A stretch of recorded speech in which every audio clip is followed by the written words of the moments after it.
Guys, I'm back. Um, Today we are going to be reading chapter 4 of Follow Me. So, here we go. Okay, let me get there.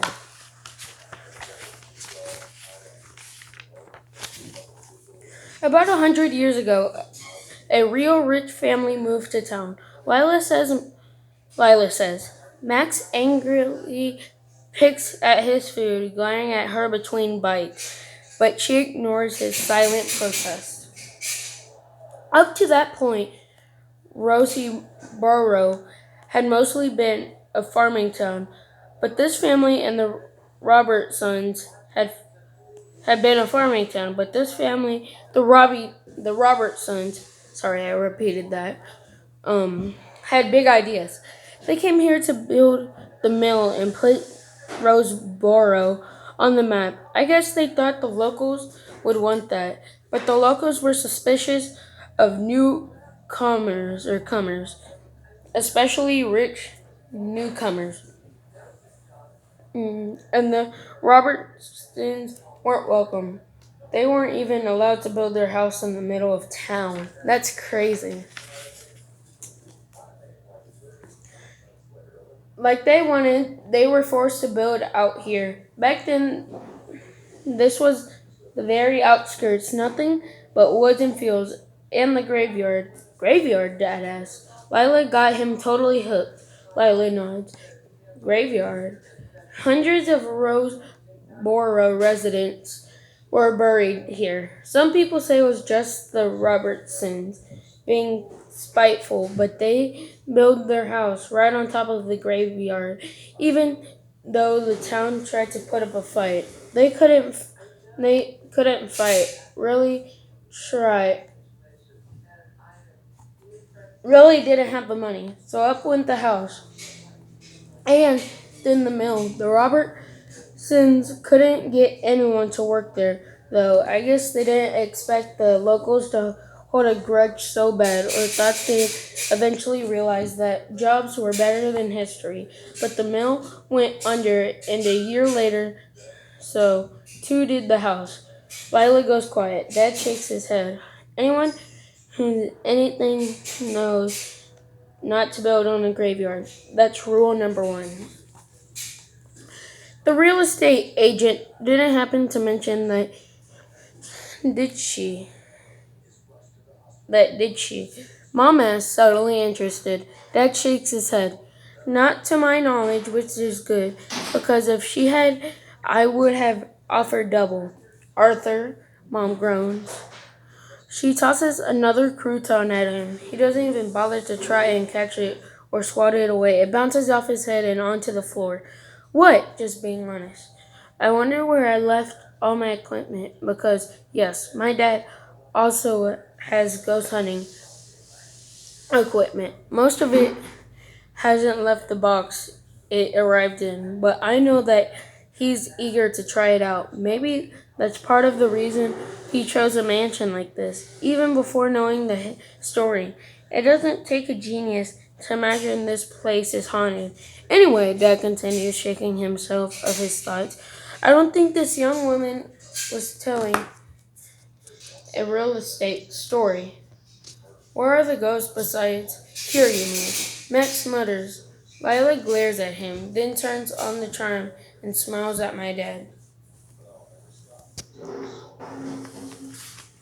I don't want him using mine. Well, she says, I started with the history of, or sorry guys, I started with the history of the house. But the story gets a lot darker, Dad gestures for her to continue. I want to tell her that this is enough, that we don't need to hear anymore. This isn't like watching a TV show where we can laugh at the strangers who willingly ventured into spooky places in search of scares. This isn't a ghost story that's happening to someone else. She's talking about here, the house I live in, the house I'm stuck in. I don't know, I don't want to know the truth. But I can't stop her without like a total scaredy cat. And that's not how I want my new friends or my dad to see me.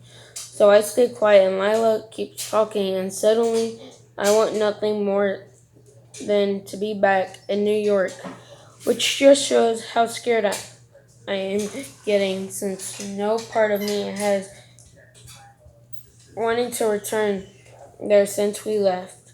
Well, this place was cursed from the very beginning, Lila says. I mean, like you said, everyone knows not to build on a graveyard. There were issues during construction, strange noises coming from the build site, weird apparitions. I heard one of the builders was even killed, but when the family did move in, it got worse. I look down at the floor. I start to imagine the skeletons buried underneath. All the tombstones cleared away so this house could be built.